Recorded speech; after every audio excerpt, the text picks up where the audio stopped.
Fucked Up RW. Oh my God! Wow. Hey, that's pretty good. The hub of content. Yeah, boy. Hey, what happened? You serious? Menya amakuru y'ibyamamare mu Rwanda ndetse n'ahandi ku isi hamwe na MC Kudos. Fucked Up RW.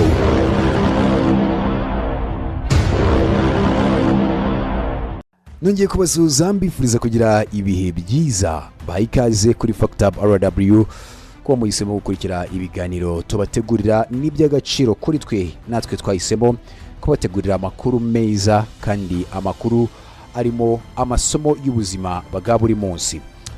Abari hirya no hino mu mpande zitandukanye z'isi by'umwihariko abari mu Rwanda bahaye ikaze muri kiganiro. Niba ahuri ari mu gitondo ndabifuriza kugira igitondo cyiza, niba ari amasaha y'icamunsi ndabifuriza kugira igicamunsi cyiza, abari mu masaha y'umugoroba namwe ndabifuriza kugira umugoroba mwiza. Hari abantu bapfa bakagenda ariko kandi hari n'abandi bapfa bagasiga umurage uvuga kurusha amagambo. Turi mu Rwanda mu murenge wa Runda mu karere ka Kamonyi, hari inkuru y'urupfu rwabaye intangiriro y'ubuzima bushya ku bandi, ari nayo nkuru twifuje kugaruka muri kiganiro. Iyi ni inkuru y'abavandimwe babiri bahisemo guhindura kwibuka umubyeyi wabo nk'isoko y'iterambere. Twizeyimana Zapa Serafe na Twizeyimana Mika Shablene ni abavandimwe b'Abanyarwanda bahisemo gutera intambwe idasanzwe, batangira urugendo rwo kubaka inzu y'ubucuruzi ya $500,000 z'amafaranga y'u Rwanda zitirirwa umubyeyi wabo wapfuye. Uyu mubyeyi yitwaga Umararungu Marie Louise, akaba yitabye Imana mu kwezi kwa mbere ku mwaka wa 2025. Nubwo hashize umwaka Umararungu Marie Louise yitabye Imana, izina rye ricyumvikana mu matwi ya benshi. Umararungu Marie Louise yari umubyeyi utarangwa n'urukundo rw'umuryango we gusa, ahubwo na sosiyete muri rusange. Mu mwaka wa 2022 nibwo yashinze umuryango utegamiye kuri leta, n'umuryango yise True of Hope and Joy, igiti cy'ibyiringiro n'ibyishimo.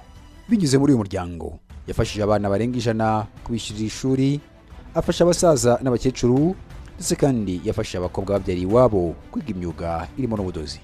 Umararungu Marie Louise mu rugendo rw'ubuzima bwe yari umugore wemeraga ko gufasha undi aricyo cyerekana ubuzima nyabwo. Nyuma y'urupfu rwe mu kwezi kwa mbere ku mwaka wa 2025, abahungu ba Umararungu Marie Louise bahuye n'ikibazo gikomeye, aho bibazaga uburyo bashobora kumwibuka. Igisubizo cyabo ni cyabaye amagambo, ahubwo bahisemo kubishyira mu bikorwa.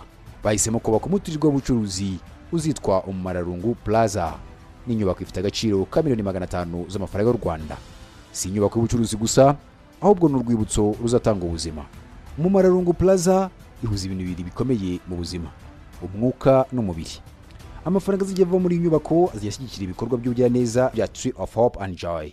Ibi bizatuma iterambere y'igikorwa remezo rikomeza kurushaho kuba umusemburo wo kwibuka kw'abandi. Ntibizarangiraho gusa, cyane ko Umararungu Plaza rizahoraho.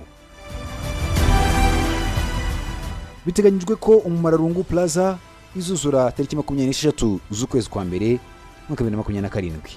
Ni tariki nyirizina Umararungu Marie Louise yapfiriyeho.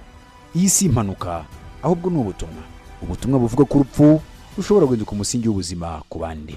Umararungu Plaza si inyubako gusa, ni igitekerezo n'icyerekezo, ndetse kandi n'umurage.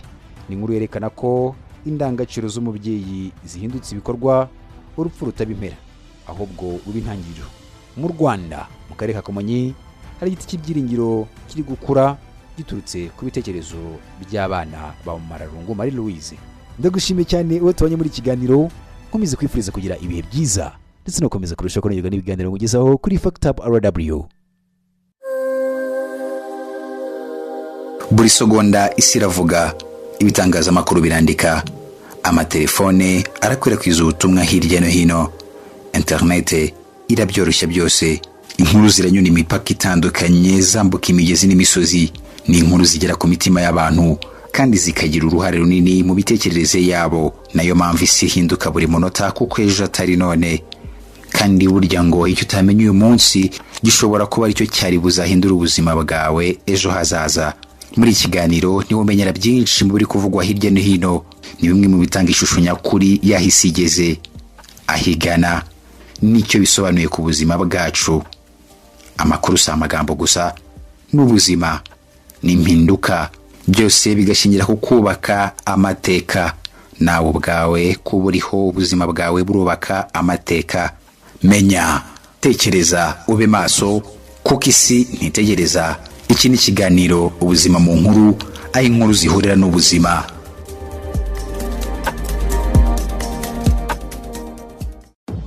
Fucked Up RW. Oh my God!